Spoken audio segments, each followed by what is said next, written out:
All right. Is everybody clear on the logistics for the final project? I think. Is that still going? Yeah. So we have sort of three things left, right? We have the report. Monday night is the official deadline for that. There's also just a, we ask you to do the project survey, and you get like 2 points for doing it. But if I found that giving 2 points for doing it gets response rates of like 99%, and if giving 0 points gets response rates of like 0%. So 2 points. Okay, and then the Tuesday is the best part, which is where we get to see everybody's presentations.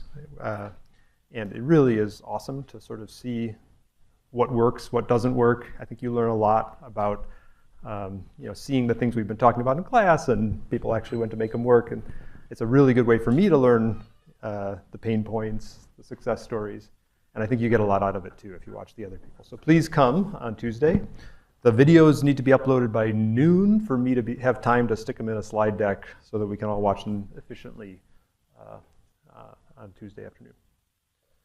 Any questions about all that?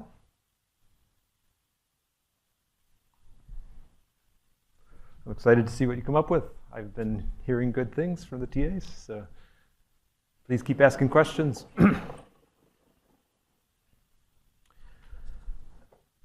Okay, we have not many lectures left, so I'm just trying to give you some of the other maybe big ideas that we haven't talked a lot about yet. So on Thursday, I'll talk a little bit about how learning is coming and changing a lot of the things we've been talking about. But there's one more like really core idea, I think, that fits nicely in sort of the model-based everything that I want to make sure you get at least once, and that's this notion of feedback motion planning. So let me set that up. We've been talking a lot about feedback control. We've been talking about, this would be maybe, for instance, doing LQR on a linearization, doing sums of squares to get a nonlinear controller. We started with sort of a feedback controller is something that works for all initial conditions. And then we narrowed that a little bit to a feedback controller, something that at least works for some set of initial conditions, like a region of attraction. With planning, we took a different approach. We said we're going to try to think about a single trajectory, right? And we're going to use tools that only reason about trajectories. And that helps in the sense that we made the problems scale to higher dimensional problems. We could do trajectory optimization for problems we couldn't write controllers for. Okay. We could do sample-based planning. But last week, we talked about robust and stochastic control. And there's kind of a gap, I think, between thinking about trajectories and thinking about robustness. We talked a little bit about robust trajectory, stochastic trajectory optimization, for instance, and robust trajectory optimization. But there's more to be said at the intersection of how do you think about interleaving planning with interleaving robustness and feedback control. I'll motivate it by thinking about, let's say, a little bit of higher level planning, if you will. So this is just an example from TRI of a robot that's had to load the dishwasher. Okay, and basically we dumped all kinds of dishes and junk into the sink, and then the robot had to figure out how to plan motions and the like. It had a bunch of skills that we'll talk about, the skills of how to pick up plates, pick up mugs. It had trajectory optimization that would find paths to get the mugs into the sink. Okay, but what's important now is that it also has this high-level planner, which is orchestrating the entire thing. It's looking at the role of the perception system, deciding if it needs to run the skill, which is doing the plate pickup or the mug pickup or the fork pickup. Okay, and underlying that is just a software abstraction here, which is this action primitive interface. And it has these sort of characteristic, you'll see this in many, many different systems that many people implement in different ways. It's asking, a skill, if you will, an action primitive, is something that can answer a few different queries. One of them is the current state putting me in a position to run this skill? Okay, is the current state of the world sufficient for me to like execute this skill? Another one is get outcomes. If I were to run this skill, what do I think it's going to change about the state of the world? Okay, there's a cost because it's going to try to optimal planning, and then there's the ability to execute the skill. Okay, and you'll see this in all sorts of different autonomy stacks, things that try to abstract these sort of lower level controllers into something that can answer just these handful of questions. And the list of skills that we had sort of to our high level planner could choose from in that example was, opening dishwasher doors, loading the soap packet. That was, there was one particular demo where we thought it was really important to load the soap packet. We never actually ran the dishwasher, but because that would get water too close to our robot. But a big list of different sort of skills that we had, and it could be combined into a high level plan using this language. Okay, there was just a handful. It was working actually. The planner was actually working at a higher level of abstraction, thinking about the state not in terms of the pose of every mug in the sink, but rather did the perception system told me, is there a mug in the sink that's ready to be picked, and things like this. Okay, and the reason I say it's going to be found in a lot of autonomy stacks across across engineering and robotics is it actually comes from like a really classical beginning, right? There was this Stanford planning interface problem solver. It was the Stanford Research Institute problem solver that was one of the first AI systems, and it defined some basic ideas for how do you do logical planning. And even back in the Stanford Research Institute problem solver right there. They defined actions in this planning system as something that have an initial state, a goal state, and then these actions which take preconditions. That's can I execute the action right now, and effects, which is the result that those things have on the world. And this basic language has matured. The newer planning definitions and the planning competitions use much more rich specifications, but they're still based in this sort of history. If some of you know PDIDL, anybody know PDIDL? Yeah, all right. Right. So there's object-oriented versions of this that have temporal logic predicates and other things like this, but they kind of start from the same beginnings. Okay, and the ICAPS is sort of the planning conference that introduced PDIDL. Some people call it PDDL, some people call it PDIDL, and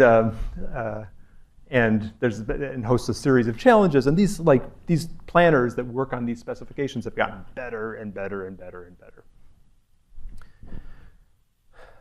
So we haven't talked about those yet, and what I want to talk about today is sort of how would I connect a higher level planner with the type of feedback controllers we've been developing in class.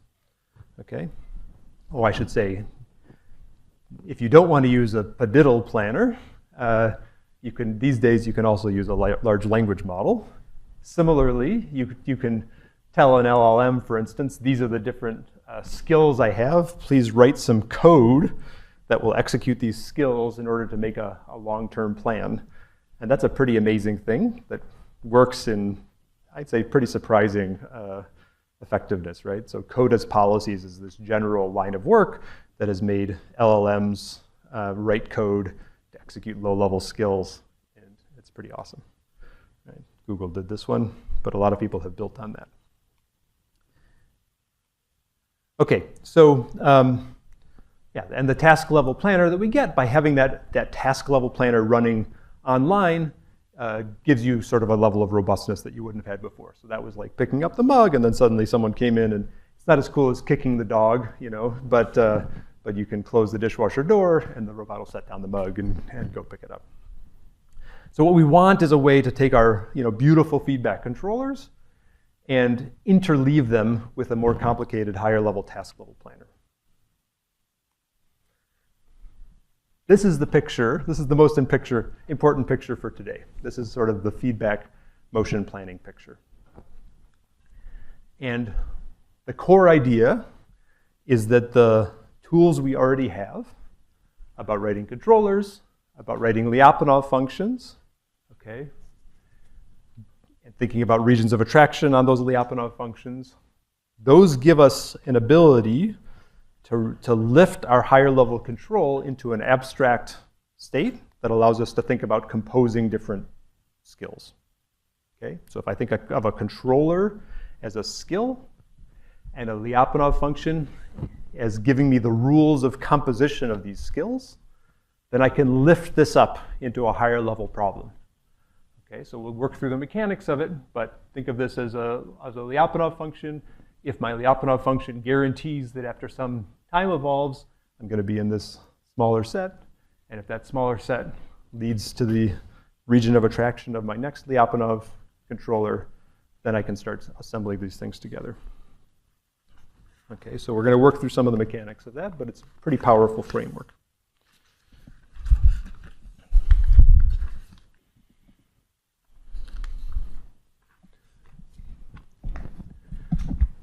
This picture, it's funny to sort of talk to people about where this picture came from, right? Well, this particular picture was my version from a paper I wrote a while ago, but I cribbed it from somebody else who cribbed it from somebody else.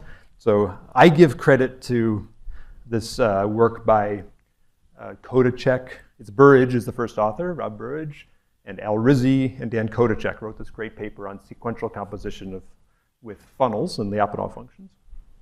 If you ask Dan Kodacek, who was the professor on that, he talks about it. He said he got the idea from Matt Mason, who was the head of the Robotics Institute at Carnegie Mellon for a while. Matt Mason says he got the idea from Mark Rabert. And I went to Mark Rabert. I was like, oh yeah, so Dan told me you got it from Matt. Matt told me you got it from you. And Mark was like, that's interesting. You know, so the trail ended there. I don't really know how that happened, but somewhere along there, you know, in the air was this idea that Lyapunov functions and controllers can be thought of as funnels, and funnels can be composed to make more complicated things. Dan's paper did this in the context of juggling. So since we spent a lot of time on dynamical systems, and this is a beautiful, simple model system, I thought I would tell you the story, but show you some of the equations of the juggling system at the same time. Okay? So let me just sort of slow down and talk about juggling robots.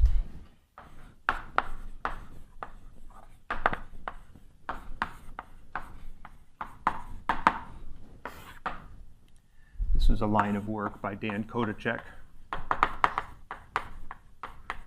who was a professor at Michigan when I was there a long time ago, but he's been at Penn for a long time since then. Okay, so juggling is obviously a super dexterous, super dynamic task. People train themselves for a long time to be able to do amazing things, but some clever roboticists boiled it down to its essential, made it a one-dimensional, simple system, okay, and we're going to start with that. Okay, so we can work back up and make it a little bit closer to the juggling you and I know and love, but let's start with like the simplest essence of juggling as a simple mechanical system. So I'm going to make a paddle. My hand is not a dexterous hand, capable of throwing knives and blades. It's a paddle that just is constrained to move up and down in the plane. Okay, I'll have some reference here, so maybe I'll actually call this R here. I'll have it work against gravity. It's a little bit more interesting if there's gravity, of course. And I'll have a ball here, okay, and I'll call this height of the ball B, okay. And just to start, let's even constrain the ball to be in a line. So maybe there's actually a rail keeping it so you don't have to worry about it falling over sideways. Okay, we'll add that back in a second. So this becomes sort of a simple mechanical system, right? One of our model systems.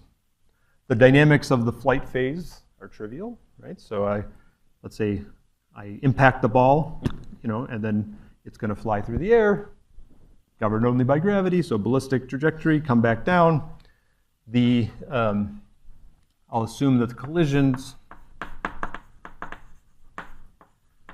are instantaneous, elastic, with a coefficient of restitution. We won't assume they're lossless, but.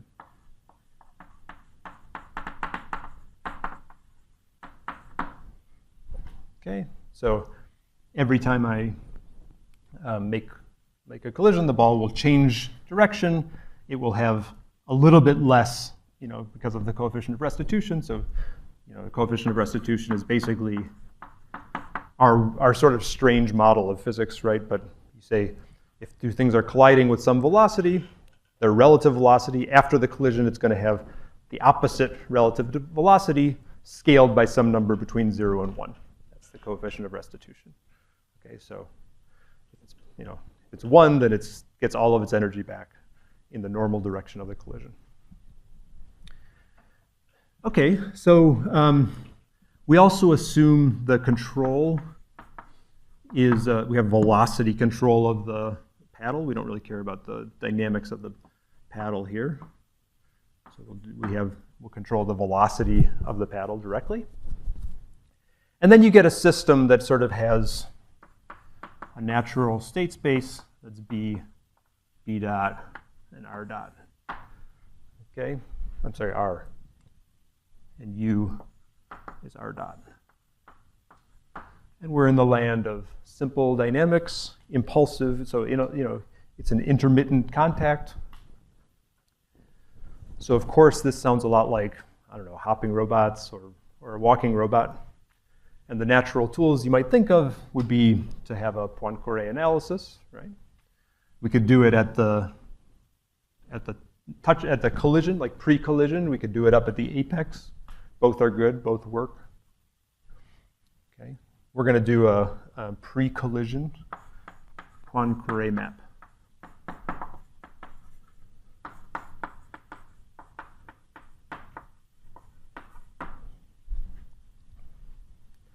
Now, there's a beautiful thing that turns juggling from a slightly complicated problem into something that's just clean and good.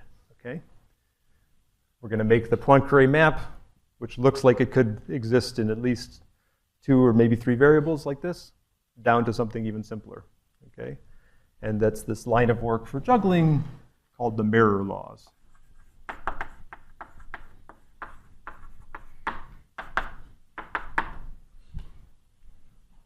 So a nice way to think about juggling, think about the flight of the ball, okay? And think about what your paddle should do, your hand should do, as some function that is a mirror image of what the ball is doing, okay?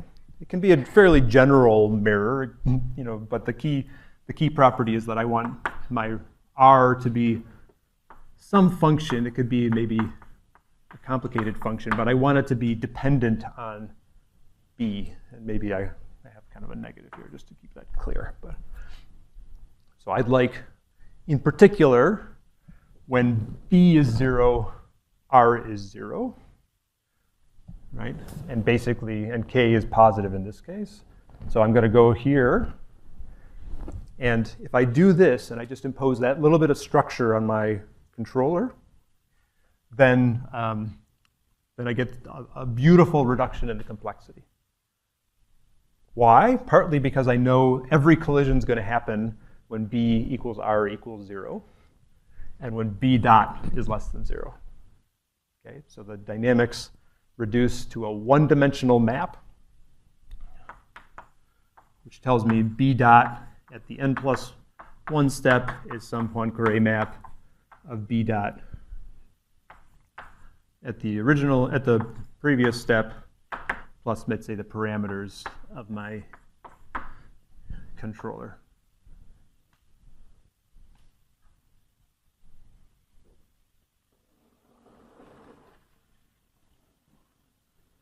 And it's actually Martin Buehler and Dan Kotychek introduced these mirror laws to begin with.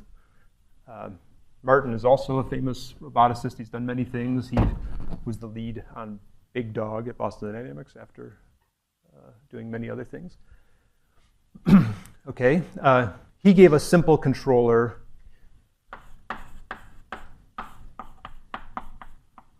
which basically regulated the total energy.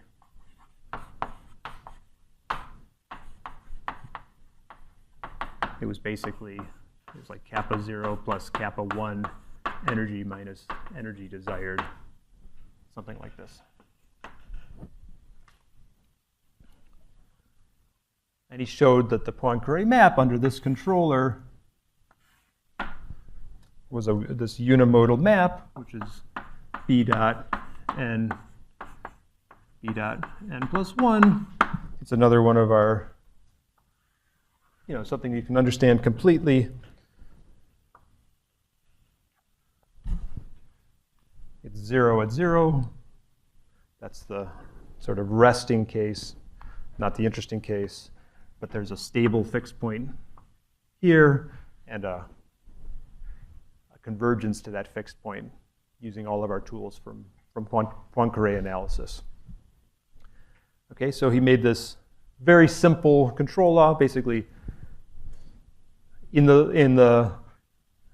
the restriction of being a mirror law, basically write a trivial controller that's trying to regulate the total hopping height, if you will. This was actually done. Martin and Dan were also the ones that did the slip controller for the hopping height. He wrote a very simple controller saying, basically regulate the hopping height, and showed that this thing had nice, beautiful convergence. Okay. From there, they went on to two-dimensional juggling, rather, sorry. Okay, this was, in fact, the planar juggler that he actually used in the experiments just had a string that kind of kept this ball in the line here, okay? But he actually implemented it with this.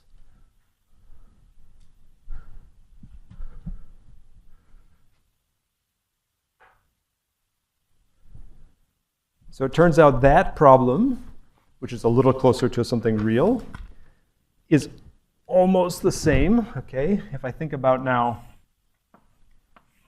a juggler is having this dashed line here, and I'm going to do it with rotation instead of moving up and down. Okay, that's fine. I've got my ball coming down here. My R slightly warped by my kinematics, okay.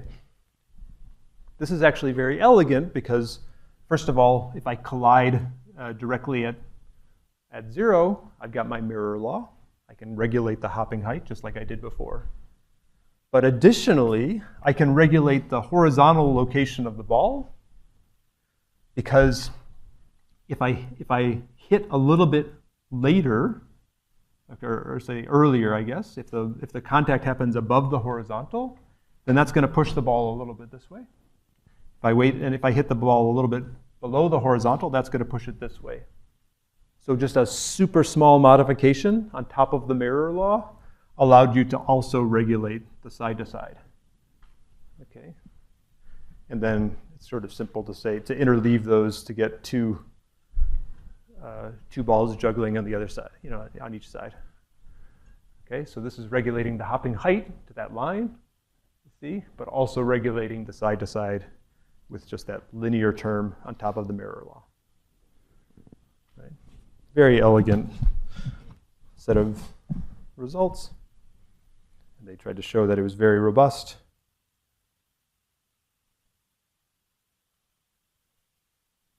Okay, and then they went on to do 3D juggling. And not only 3D juggling, but they started making a bunch of different juggling skills, like palming the ball.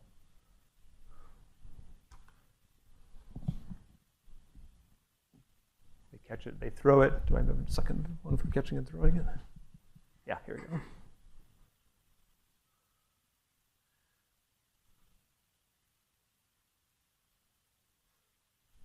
So I did my undergrad at Michigan, and this robot was actually, I always wondered, I was on the other side of the curtain, like you could walk by and you could kind of hear this tick, tick, tick, tick. Like, what the heck is that? And I only a few times in my life actually saw it working, but that was like just on the other side of the magic curtain from where I was doing my undergrad. Yeah. I'm sorry? The state of B? Yeah. You notice that these are white balls with black backgrounds? Yeah, it's very simple vision tracking. But and the other one before that was yellow balls on blue backgrounds and stuff like that. Yeah. I think that was a pretty common trick before, was just try to make the vision problem super easy. No deep learning required. Yeah.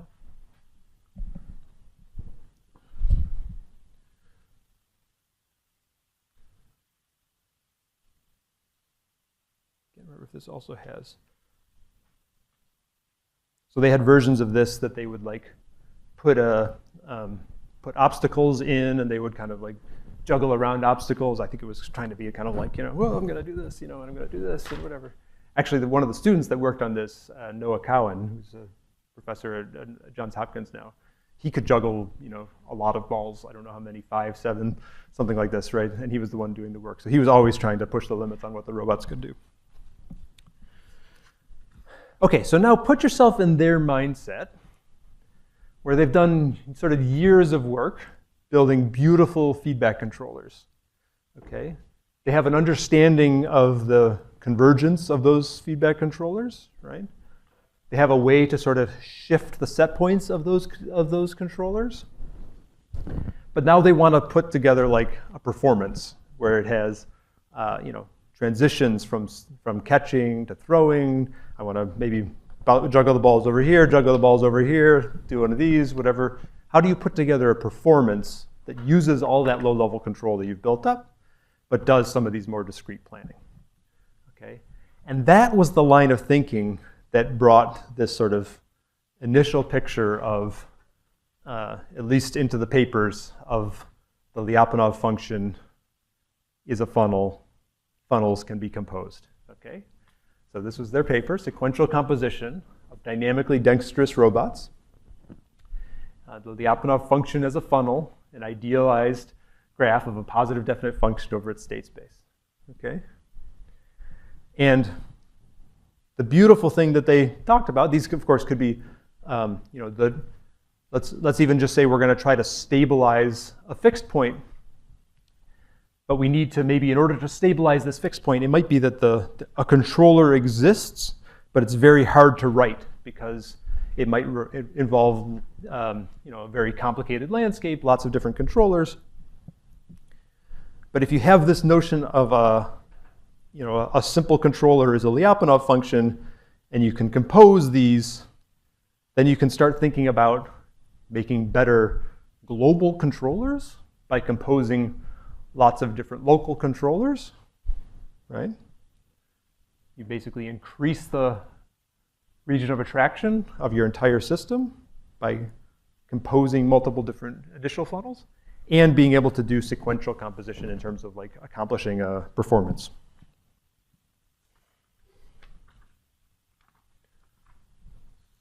Okay, so let's just think for a second about like the mechanics of this. What are the rules of composition for something like this? Okay, we know how to build, I should say, the funny thing is they didn't have sums of squares back then, right? So, they wrote all the math saying you've got a Lyapunov function, we know its region of attraction, okay, but they did this all with sample-based analysis and just approximate regions of attraction, right? And, but they did it, they put it all together beautifully, yeah.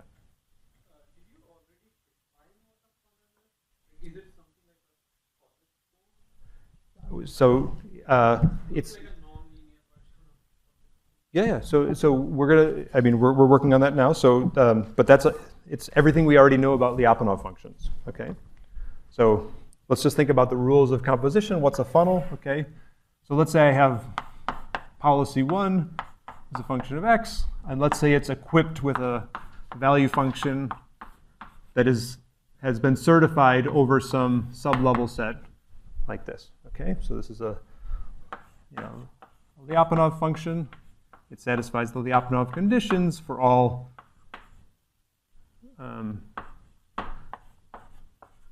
for all x's in the inside the sublevel set. Sublevel set. Okay, and maybe I want to do pi of 2 of x. Yeah, what are the conditions of saying I can transition from skill 1 to skill 2?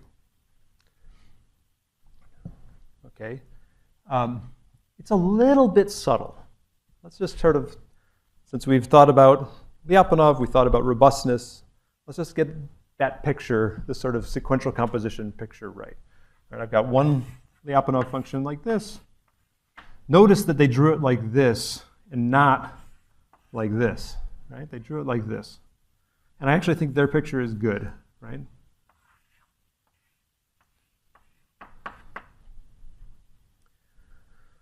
So we said that if you have uncertainty or like model uncertainty, noise, robustness errors, it might be very hard to get asymptotic stability to a point, right? So getting v dot of x strictly decreasing for all x, even all x in there, that's pretty tough.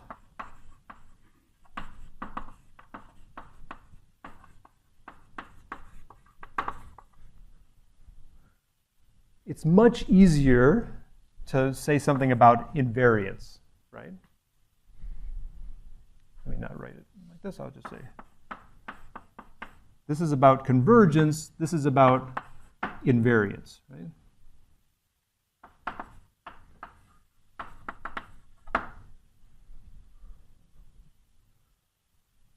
We said if you don't know, where the fixed point is going to be because it's going to have some noise or whatever, you might be able to say that it converges to some set, but it's unlikely you can converge exactly to the origin, right?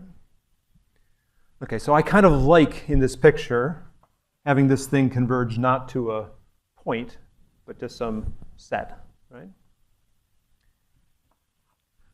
But if this is my region of attraction, so this is my original subset, V1 is less than or equal to rho 1, I still want to have some notion of convergence in order to say that this thing got smaller, right? If I only have this, then there's no guarantee that it's going to converge at all.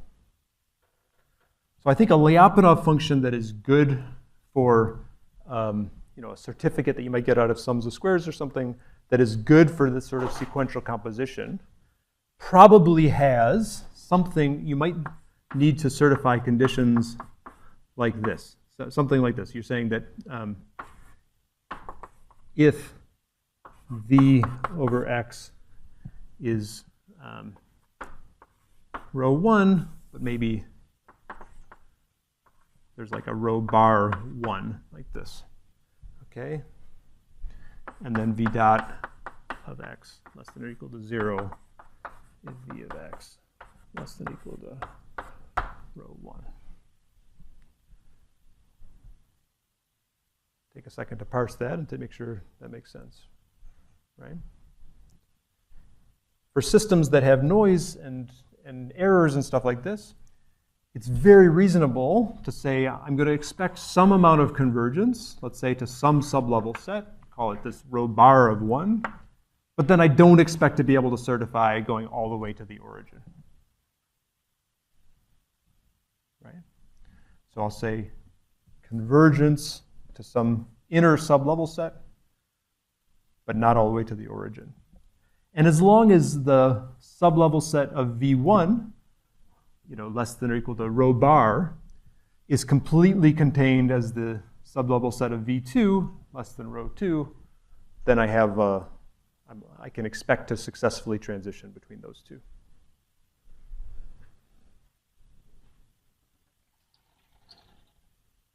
And these are things that we can write with sums of squares, and we do write with sums of squares. Even the containment condition, if I have a polynomial v, right, and a polynomial v1, a polynomial v2, and I want to ask, does this set, defined as v1 less than or equal to rho 1, completely live inside this set, which is v2 less than or equal to row 2, I can ask that. I can certify that condition with sums of squares. Or if you have a quadratic Lyapunov function, then it's just ellipsoidal containment, which is an even easier question to ask. Yeah?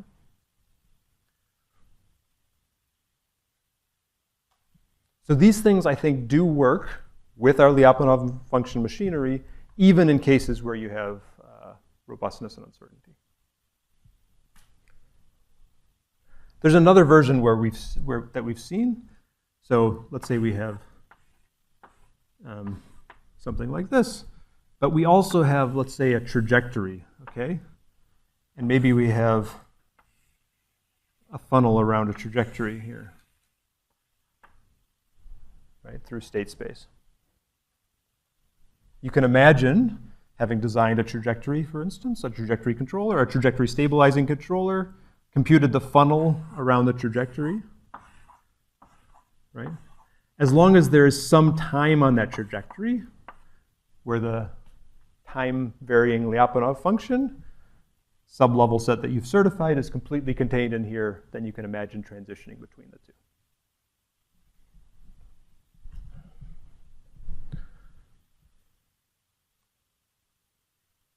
Okay, so let's think about that for the simple pendulum. All right, so here is a state space of the simple pendulum, theta, theta dot, okay? The fixed point at the origin is pi 0. We'll do a LQR controller to stabilize the upright, subject to some torque limits. That's why I kind of made it a little small to emphasize this, okay? With some torque limits. Now, we want to swing up in order to get to this controller, and we want to have some guarantees. All right? So we have the pieces we need to do this. Let's start from 0, 0, or some other initial condition. We can use trajectory optimization, let's say, to find a trajectory that gets me into that. Okay, let's say I've got it from 0, 0. I can use trajectory optimization to sort of drive me into that fixed point. But if I want to stabilize it, and I want to establish some guarantees that I've stabilized it, then I can do a funnel around here. And in particular, it's natural if you're working backwards from the stabilization set, you could try to find the biggest funnel here so that the initial conditions here are guaranteed to be invariant and get me into the final conditions over the duration of the trajectory. And these are all the same sums of squares of Lyapunov conditions. Okay. Now, suddenly I've extended this sort of like region of attraction of that LQR controller to include effectively all of the trajectories along here, but notably, there's a set here that was at the inlet of my new funnel, the time-varying funnel, time-varying controller, that gets me over there.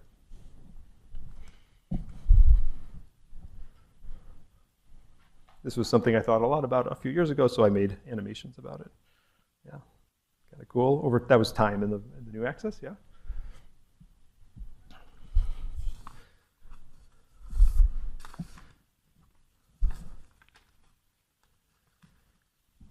Okay, so sequential composition, good idea. But let's think about now how to connect it to some of the other tools we've used. In particular, I think there's a really natural connection between what we just did here and sample-based motion planning. Okay, so let's say we want to do what Dan's paper kind of characterized, right? Caricatured, I'm going to cover a large range of initial conditions using lots of simpler controllers. This gives us sort of a formula for doing that. If I pick an initial condition here, if it's inside my funnel already, then I sort of don't need to do anything. I'm done, okay? But if it's, so I can do rejection sampling here. But if I find a new initial condition here that's not out in my region of attraction, why don't I do a trajectory optimization to try to get back to the existing set of regions of attraction and add a new funnel, okay? So here's my initial condition. Here's a single funnel drawn randomly, right? That connects it. And then you start doing more and more funnels. okay? And you can sort of slowly fill the space. So let's see how that works.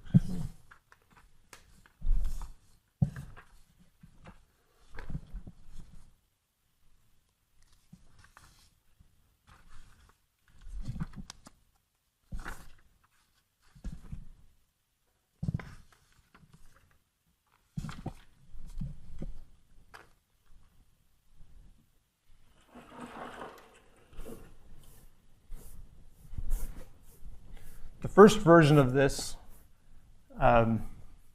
we worked out was all using the sort of standard pipeline where you got a trajectory, you know how to do time varying LQR stabilization, we know how to get a quadratic Lyapunov function from LQR, we know how to certify that with sums of squares.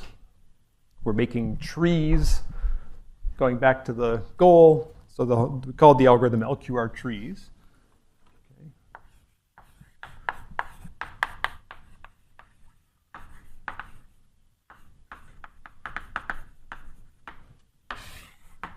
I'll never know if that was a good choice or a bad choice, because everybody's like, what if couldn't you do like robust control trees? Yeah, of course you can do robust control trees. But if I called it like anything trees, then nobody would have understood what I was talking about.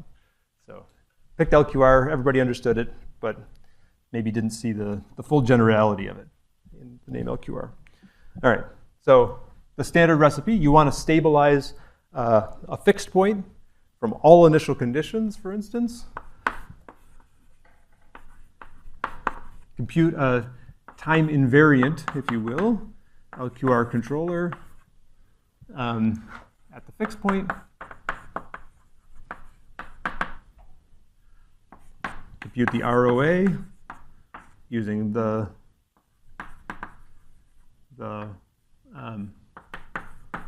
Lyapunov candidate that LQR gives you, right? And sums of squares optimization to do it for the nonlinear system. Sample random state.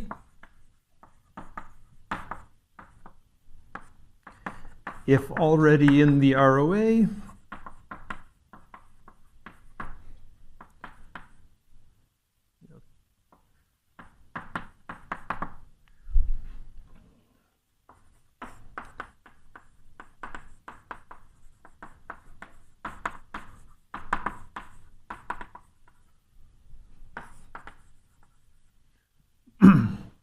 from X sample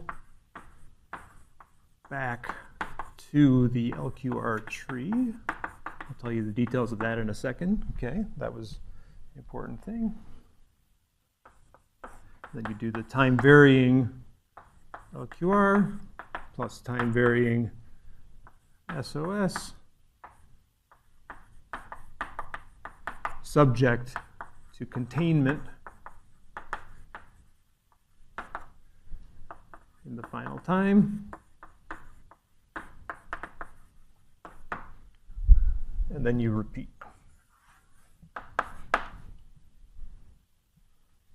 Super simple algorithm. Well, that's not quite true. The idea is simple, getting all of the sums of squares, everything, and this is actually kind of why I started writing Drake. Because I believed in this algorithm so much, I still do. But in order to make it go the distance, I needed polynomials for like Atlas. And no other simulator out there could give me polynomials for Atlas. So if you wanted to do sums of squares on all the things, right, for instance, then you needed a full dynamics engine that you could do sums of squares on. And so I was like, okay, I got to write a dynamics engine. And then, I don't know, 10 years later, I'm like, geez, I'm still working on the dynamics engine. But it's getting better, you know. Okay, so that's kind of the origin story. But yeah, so we have this whole pipeline that can sort of do this. And given that basic algorithm, right, you can sort of have a different notion of completeness. The RRT variety or the PRM variety we talked about probabilistic completeness. Now we can talk about probabilistic feedback coverage. Okay, here's a slightly more interesting example. So here's a nonlinear dynamical system that was designed intentionally with input limits and the like to have it basically be impossible to go from this part of state space to here. Okay? But there's a goal here. We're going to choose our sampling distribution to be that cyan region. And the claim we can make is not, of course, we can't stabilize unstable fixed initial conditions. That would be in error if we said that, right?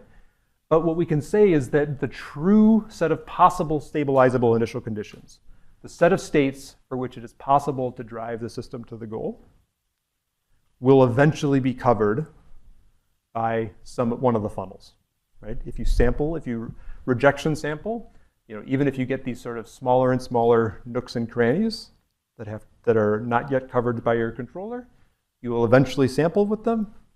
You have to take some care in the trajectory optimization to make sure that the trajectory optimization will succeed with some non-zero probability if that initial condition is reasonable. That's, again, not a super hard thing to say. Any RRT would have that property. That's okay. And then you have to guarantee that the funnel that you will get from stabilizing that has more than measure zero. Okay, but you can pile up these assumptions and make a pretty strong statement saying that all initial conditions that are reachable in the limit will eventually be covered by your controller. So if you run this long enough, you'll get the biggest controller you could hope to get. It could be a slightly tangled mess of these trajectory libraries, but you can get it. Right? And let me just call it out. So if you're only thinking about trajectories and doing RRTs, for instance, to the goal, then there's no possibility of asking for robustness. Like, trajectories cannot be robust, but the funnels can inherently be robust. You can ask, is there a set of a set of states that is invariant under uncertainty? So you can design robust controllers that have this property, and we'll cover up to that. Does that make sense? Yeah. So when you've already created this data and you're doing this online on your class, yep. You're switching between different controller zones. Yep. Good. Yes. So how does that work is one question, right? One has to do that carefully. Anytime you have a library of controllers and you have switching, you have to watch out for the possibility of switching infinitely often and getting chattering effects. Okay. For better or for worse, there's a clock happening inside here, right? So if I have a trajectory here, okay, and another trajectory here that connects somewhere in the middle of the trajectory, okay, there's a decision one needs to make. I start executing this. At what point do I start executing this? Okay. In order to avoid chattering concerns in practice, the decision was run this all the way until the time where the nominal trajectory transitions into the nominal trajectory of this. So you have effectively a mode variable, which is telling you which mode you're in. And I will stay in this mode, even though I'm in that and I could potentially execute that. As long as my funnels are still valid, if my initial condition stays inside the funnel I think I'm executing, I will continue to execute that until I'm done, and then I will transition into this. And so there's a total ordering on the library, which prevents that. The standard way you get around these chattering effects is you provide a total ordering that is strict and therefore uniquely determines which controller you're going to execute. Yeah. Yes.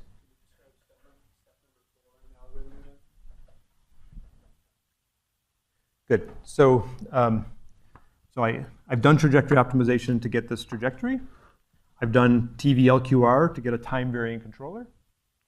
How do I do TVLQR? So first of all, when at the point I connect on this trajectory, so this trajectory over here is defined as having in the error coordinates, let's say it's a time-varying Lyapunov function that looks like this, yeah? So I have a quadratic form like this. The Riccati equation I solved backwards in time uses this at the connection time as the final state of my trajectory, of my LQR controller, because I want to think about this as being a continuous trajectory that went all the way to the goal. So I've got a Riccati solution that's being solved backwards. There's a path it takes here. There's another path it takes here. But both of those are just complete solutions to the Riccati equation. And then I'm looking for, these Lyapunov functions that are, I want to find a sub-level set of these Lyapunov functions, okay? And I have a condition that I want to find the biggest sub-level set for this Lyapunov function, such that at the final time, it's inside this other Lyapunov function. Does that make sense? And there's a decision there to have every trajectory only connect. You could imagine having big funnels like this, okay? And you could say maybe I have another funnel here that sort of goes in and connects like this. Don't do that. I only connect directly back to I only let the nominal trajectories connect back to the actual center trajectory, if you will, because then I have this nice continuity of solutions everywhere. And I don't have to worry about sort of epsilon small funnels that go here, okay?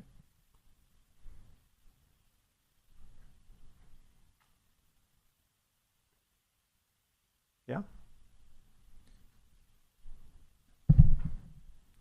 There's a bunch of other details that matter. So I mentioned this before when we were talking a little bit about using nonlinear trajectory optimization to connect in an RRT to do dynamics, right? So the way that I write the trajectory optimization for this is actually, the RRT says pick a point at random, find the closest point on the trajectory, and try to find a trajectory that goes from here to here. That's not what I do. I say there's a final value constraint that you must be on this entire trajectory. So the trajectory optimization, while it's solving, is allowed to walk up and down this trajectory, possibly even along a different branch of the trajectory, right? It could even be solving, and start walking up this branch in order to satisfy the constraints, right? So it's kind of like all the things we talked about before about using trajectory optimization to do RRT kind of things are available in here, but we're just combining that with the funnels in order to get the coverage. Another interesting thing, right? An RRT can sort of never be done. You sample. You'll always be able to connect, and you'll always find samples that were never covered. This one, you can have a done condition, saying like if I draw 1,000 samples in a row and they were all inside my funnel, then I'm going to say I've achieved some level of coverage that I can terminate my algorithm and be happy. Right? So I think in general, having these regional notions of completeness are very satisfying and good.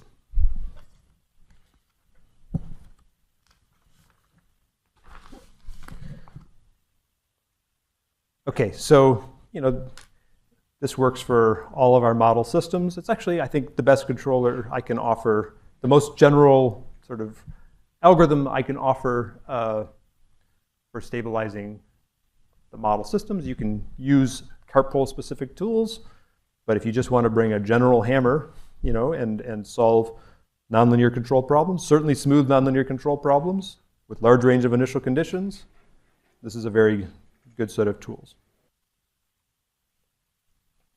I showed you the perching story, right? And I told you what it looks like to have a particular funnel that we solved for We treated the model uncertainty of the perching plane. We talked about delays in the actuator. We did all the careful modeling in order to generate that one funnel. Okay, but that was supposed to be start in the middle here.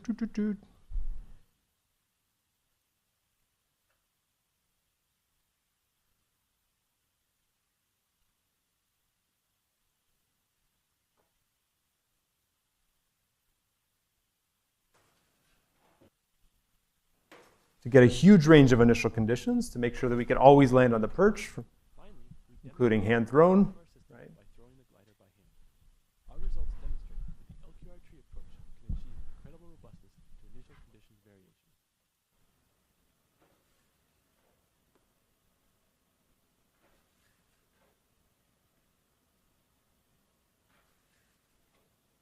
That was the problem that actually motivated. I'm sure there's a picture here, over here somewhere. Filling up a library. I must have skipped over it, but there's we designed an entire library of initial conditions. We said there's some initial condition set that we expect to come off of Joe's hand or off the launcher. I wonder if you can see. We built this hilarious catapult. It's not there. He must have taken it out before here. We had this this big spring-loaded launcher that would start, and it launched from somewhere between 6 meters per second to 9 meters per second. It had some uncertainty in what angles it would come off and stuff like this. We covered the set of initial conditions that we expected, and we did our LQR trees in order to cover that entire part of the space, so that no matter where we launched, we'd have some trajectory that got us back to the initial conditions, or got us back to the funnel.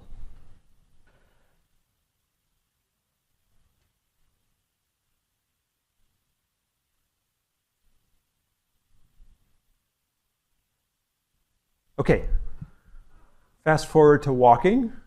How does this play out for walking?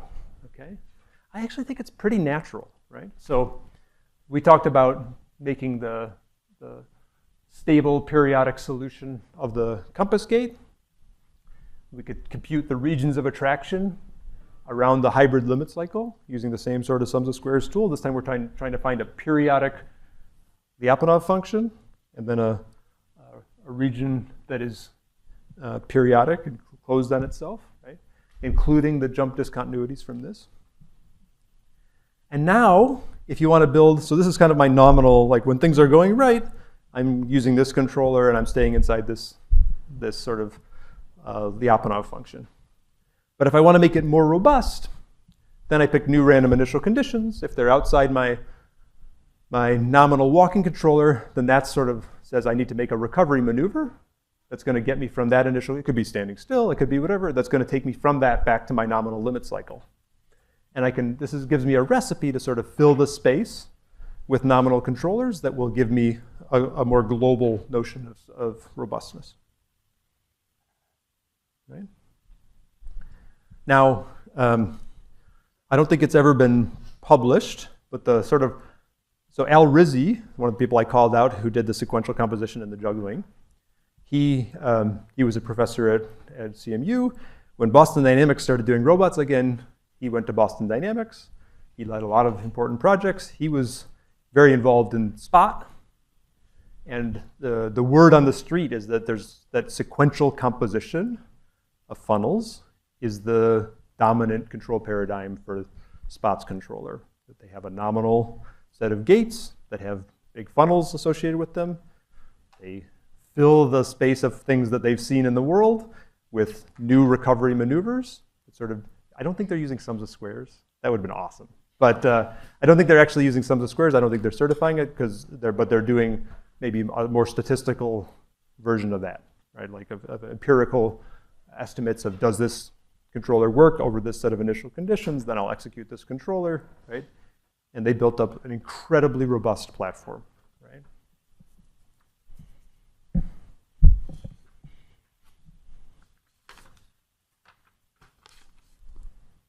Questions about that?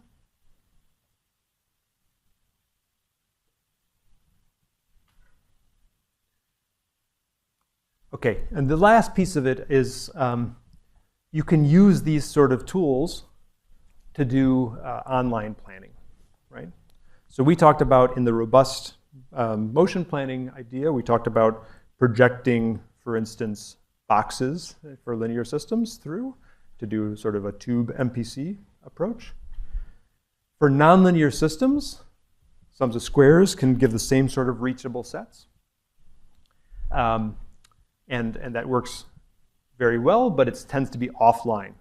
So what we do offline is we make a library of trajectories. This is now from some set of initial conditions. Imagine this is my fly straight, this is my bank and straighten out, this is my bank and straighten out, and you make some set of possible initial conditions. You compute those possible sets, right? You do that without thinking at all about obstacles. Just these are the possible things I can do. I kind of make a library. And then at runtime, there's new obstacles. You want to have a certificate that even under the wind blowing model errors or whatever, I'm not going to smack into the pole. You can start composing these funnels, and the composition is safe under the containment condition of the Lyapunov transition, right? Under the standard compositionality rules.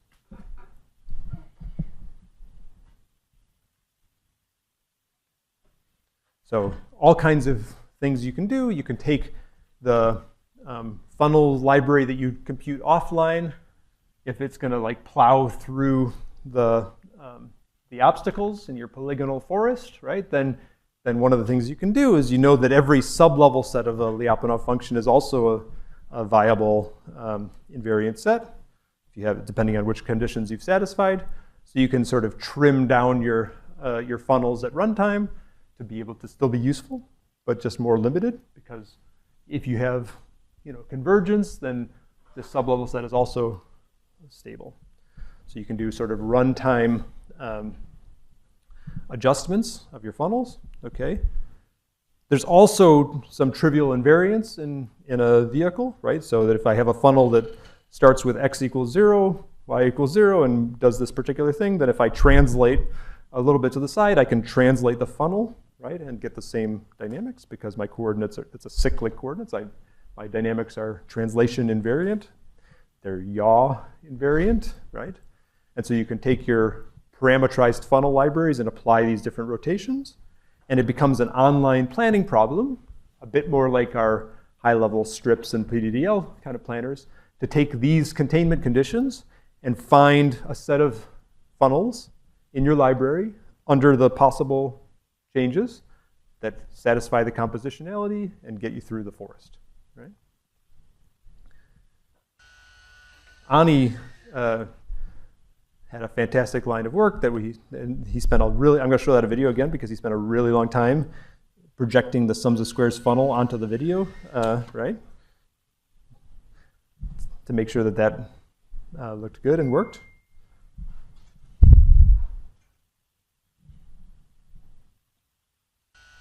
Okay, but we were firing these off and taking our plane. We finally added a propeller and flying it through our funnels and verifying that these funnels were actually certified given the uncertainty of the aircraft. Okay. Now we made virtual obstacles first because that's way safer than physical obstacles, right? And certified that. So this was actually the first version. So the obstacles were not known to the plane until it crossed this magical line. And at that point, it had to pick a series from the library that would navigate around. Right? And we could somehow give a guarantee that if that planning succeeded, then we weren't going to hit the obstacle. Then we put in the real obstacles and really did a lot of flights. I don't think he ever broke a plane on one of the certified things. I think he trimmed a wing maybe a little bit one time, but for the most part, the certificates that we earned, we believed. Yeah. So the planning did not occur until it passed this magic line, so it was online planning. It was our surrogate of online planning without having perception. So we knew the environment, we measured it, it was in motion capture, but we didn't tell the algorithm about it until we crossed the magic line. You see that? Every time you make a video, you got to find some way to stick MIT in the background. Yeah? MIT obstacles. So, okay, there's a point that I really want to make here. I think it's important. I think robust control gets a bit of a bad rap. Everybody says that robustness competes against performance. If you're trying to be conservative, thinking about worst case, then often you give up your high performance control. These maneuvers are pretty aggressive, but they're certified, right? So I think there is a nice, I think you can go pretty far. Of course, you do give up at some point the very limits of performance if you're trying to guarantee worstness. But I think that limit is pretty far out for a lot of our applications. You can still be pretty aggressive, do aggressive maneuvers, but give some sort of rigorous guarantees.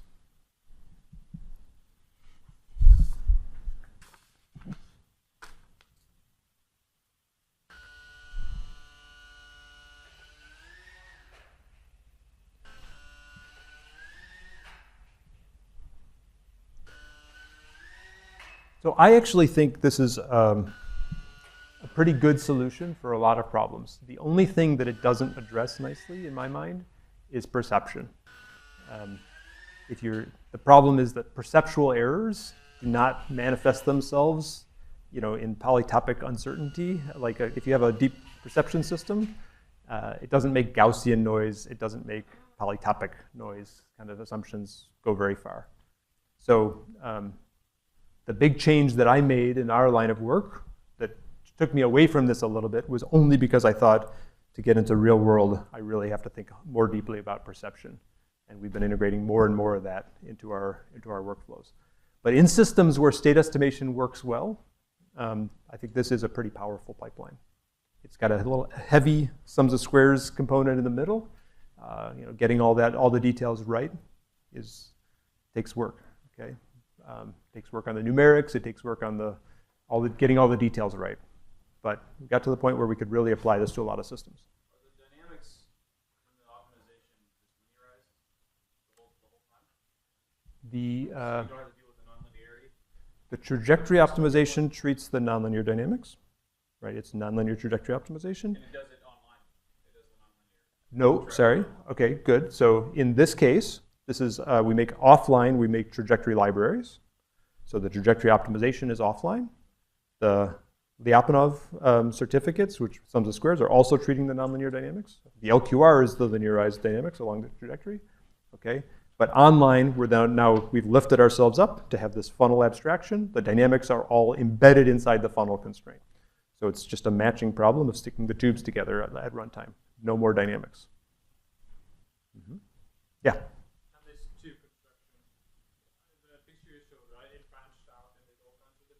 Yep. But if you've got bad luck and you need to take a sharper corners and whatever trees you constructed, then you don't have anything, right? I think you would try to make a library that covers. I showed 3 because otherwise it gets complicated. But you try to make pretty aggressive, like you're operating at all of your limits and covering even the aggressive things that you might have to do, right? And there's been work on trying to find sample efficient, sort of like if you're given a budget of n trajectories in your library, what's the right way to get sufficiently diverse coverage of this in order to sort of fill the space? So the intention would be to try to cover all the possible eventualities in your funnel library. There is a gap, though, if you were to be online and none of the funnels that you pre-computed could be composed into a sequence that guaranteed stability or guaranteed safety, then it's possible your plane could have gotten through, but you can't get through given the controllers you've made. Right? So there's not complete in that sense as a planner. There's a gap based on the library you've made. Yes? So online, it's only choosing a funnel. It knows all the funnels that are possible to take. Yep. Doing state estimation, just choosing one. That's right, yeah. And so actually at the time, we only ever did one-step planning. So because taking those funnels with their continuous decision of trying to say like, I have to pick a funnel, I have to pick its translation, I have to pick its scaling, whatever, it has to stick inside the next funnel. We just did that in a greedy way. Started doing that for one step was an easy optimization problem. Doing that for a sequence is a harder optimization problem. think we probably have better tools and could do that even better now. But at the time, we only did greedy one step. And that's sort of reasonable because your perception horizon is only so long, right? So planning, many, many steps into the future is impossible or too optimistic anyways, right?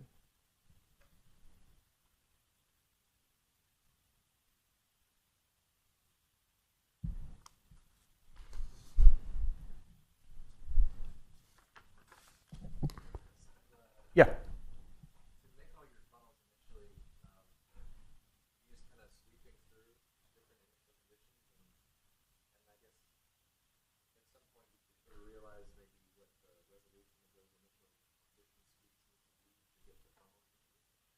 So, okay, there's two different ways to think about it. One is if you've got a fixed point and you want to stabilize it globally, then the recipe is really just to try to cover the space, right? So I'm going to pick a new point and try to get back to my tree that's getting me to the goal.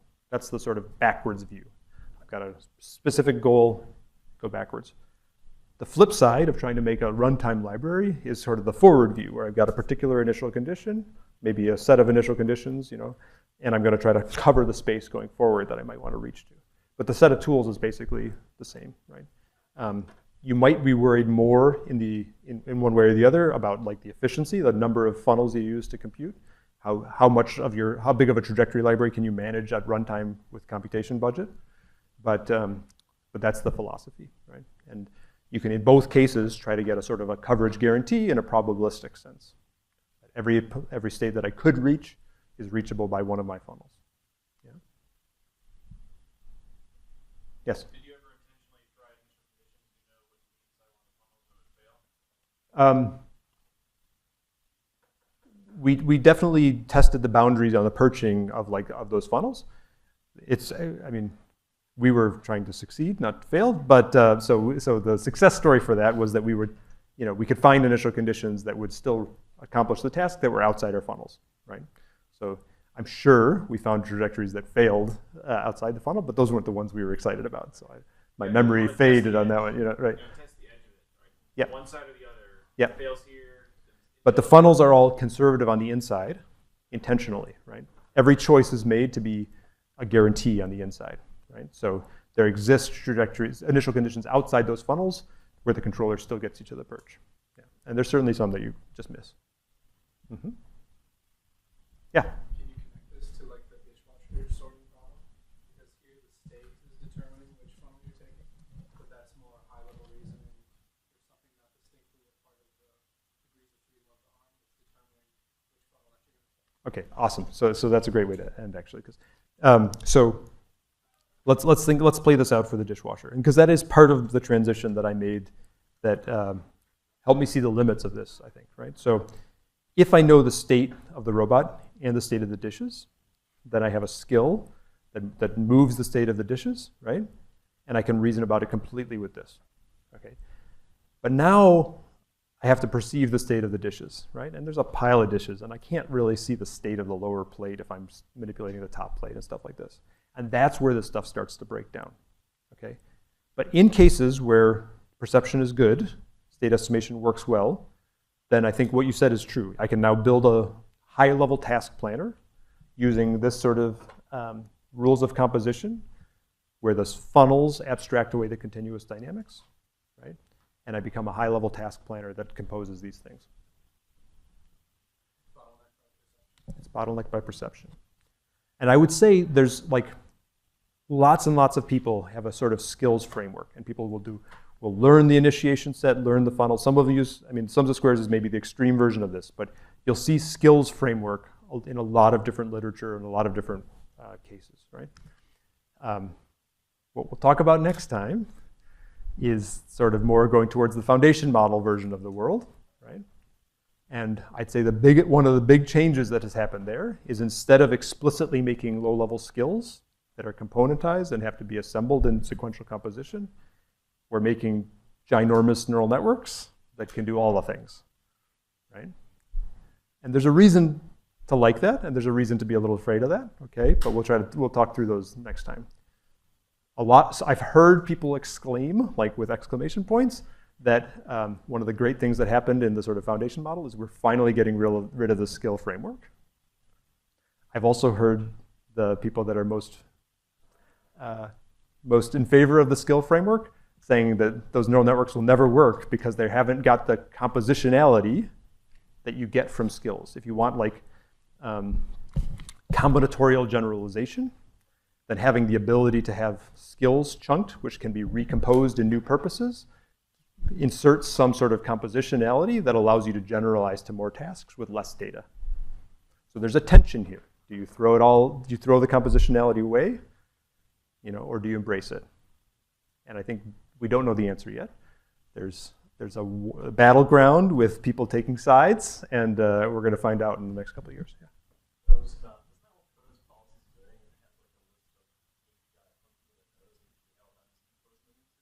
Yep. Yep. I think that is a fair statement of what Code as Policies is doing. You've got low-level skills that you're articulating, and then I think exactly right. So the LLM can do a combinatorial kind of generalization because of the low-level skills that it provides. And the code is now the combinatorial generalization, right? Well said, yeah. But the straight up RT2, for instance, or the other foundation models are throwing that away, and it's a big transformer, and it kicks out actions directly, and maybe somewhere in the representation space, there's some structure that allows it to generalize in this combinatorial way, or maybe not. Yeah. Does this technique, like for the dishes problem, does it complement task planners like PDDL? Yeah. I like Padiddle better, but yeah. There might be like half of the planning people are laughing at me when I say that, but. Yeah, just from what I recall from PDDL, it's more task planner, and you can design this world, right? And then you can use all sorts of different algorithms to decide how you want to. If you have a fixed library, and you just say true or false, does this operator, a funnel, connect to this one? Then Padiddle straight up will solve the problem, and you made the connection. If you have continuous variables of shifting the funnels around, scaling them, then you have a task and motion planning problem, or something that has both discrete and continuous parts. So it's a little bit more than Padiddle. Yeah. What I thought what you could use Padiddle with was. You can call it PDDL. That's cool. Yeah. You would solve your list of tasks in the order you need to do them. Yeah. You would just do trajectory optimization to solve the motion. Is this replacing that part? I would say the trajectory optimization is gone. Yeah, you're now saying this is a feedback skill that I will run, and because of that, I will get some of the robustness things that it affords, right? And you've made the abstraction of doing planning over low-level skills. That's the feedback motion planning idea. Okay, good. I will see you on Thursday.